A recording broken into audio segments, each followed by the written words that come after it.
The broadcast is now starting. All attendees are in listen-only mode.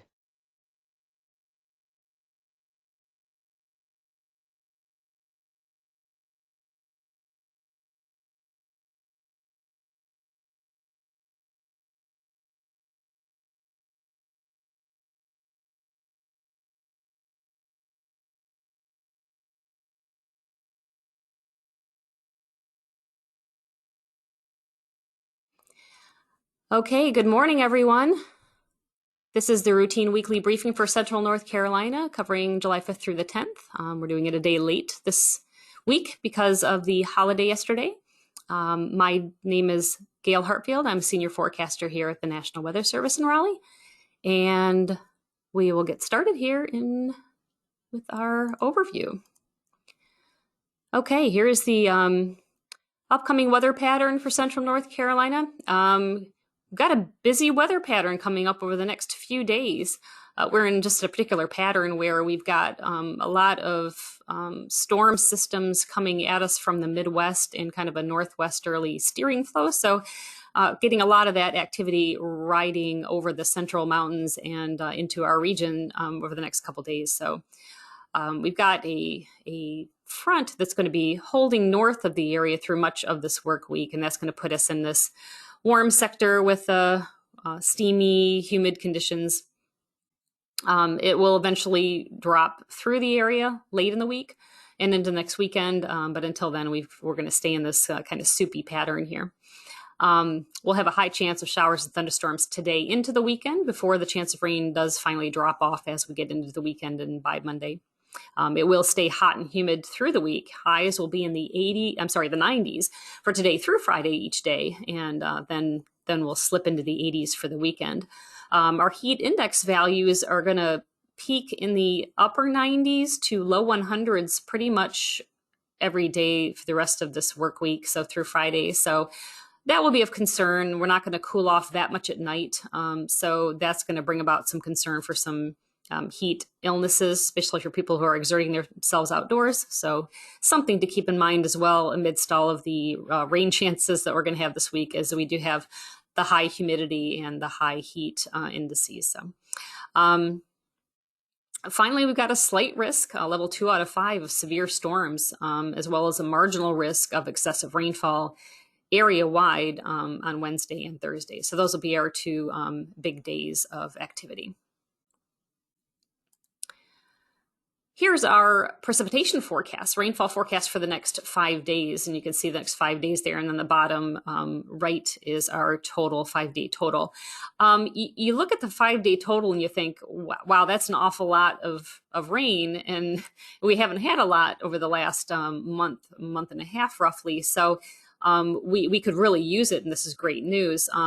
The unfortunate thing is that a lot of this rainfall is going to come in clusters, storm clusters the size of a county or two maybe, and so the real heavy stuff is going to kind of be a little more patchy than this would tend to illustrate. This makes it look like that we're going to have like widespread heavy rainfall of 1 inch a day, and that's not necessarily going to be the case. You're going to have some location you might get a downpour of a couple inches on one day in particular, and then the next day you might not get much of anything, or maybe it's lesser amounts. So, this is very broad brushed amounts, and again, looking at basin averages of 1.5 to 3 inches in general, but a lot will depend on, as it is during the summer around here, you have clusters of storms with heavy rainfall, and then another place might get a lot less. So just something to keep in mind. Not every place is necessarily going to get this rainfall, but the potential is there for any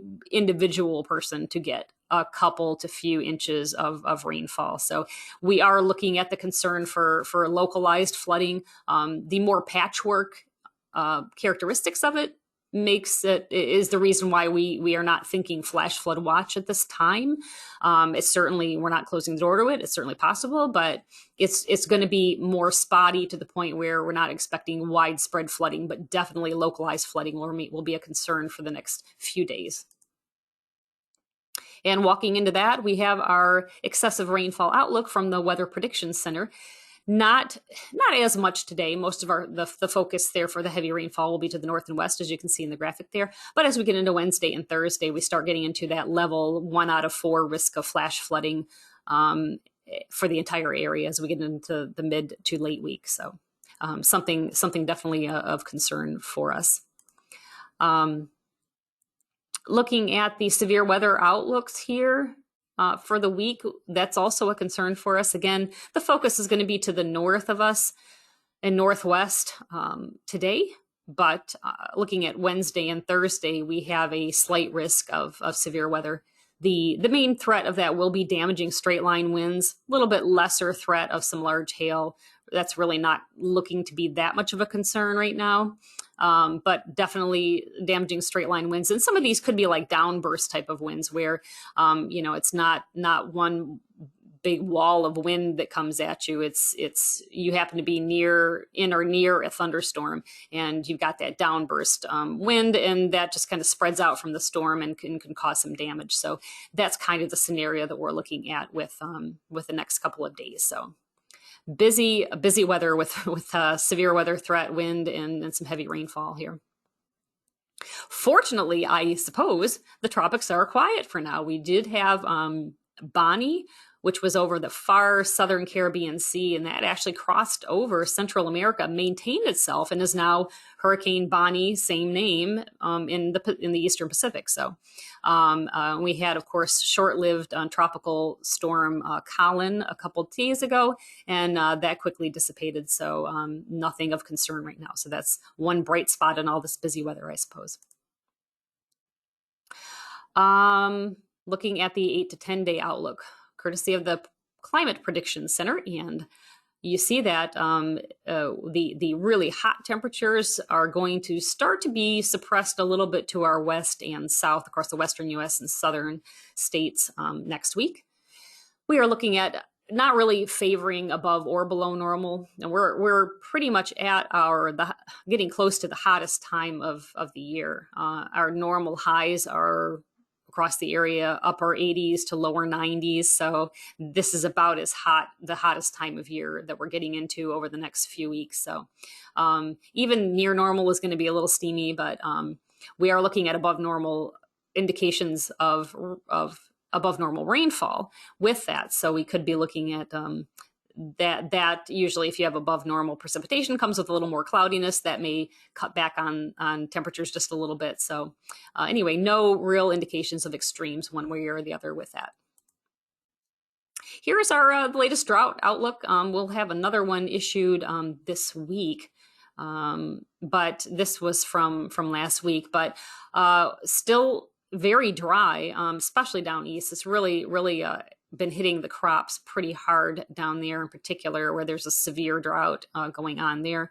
The rest of the area is in at least a D0 or abnormally dry, if not moderate drought. So I said that if we can get some rainfall and it doesn't cause flooding, that would be the best case scenario. If we can get it to start to increase the soil moisture just a little bit, would be nice. So hopefully that will not come all at once, and we can get a little bit a little slower saturation of the ground would be good to have at this point. So again, we'll summarize here. We have a front north of the area, and that will sit there for the next few days. It will keep us in the warm sector with this warm, humid air and daily showers and thunderstorms with some very good chances on Wednesday into Thursday. It'll stay hot and humid. Highs will be in the 90s through the rest of the work week. And heat index values will be in the upper 90s to low 100s. So be on the lookout for the threat of heat illnesses with that. And again, slight risk of severe storms, as well as a marginal risk of excessive rainfall Wednesday and Thursday. So that will be our focus time where we're most concerned. So be on the lookout for products from the National Weather Service during those couple of days, because we will probably be issuing something of some sort to cover the severe threat and excessive rainfall threat as well. Hazards and impacts, again, a busy mid to late week, several hazards, severe weather, heavy rainfall, and the hot and humid conditions. And there you see the summarization of the various risk levels for severe storms and for localized flooding over the next few days. And there you see our forecast for the Raleigh area for the next few days, again, above normal temperatures through at least Friday. So thank you very much for attending. Hope you had a good, safe, long holiday weekend, and look forward to talking to you all on Thursday.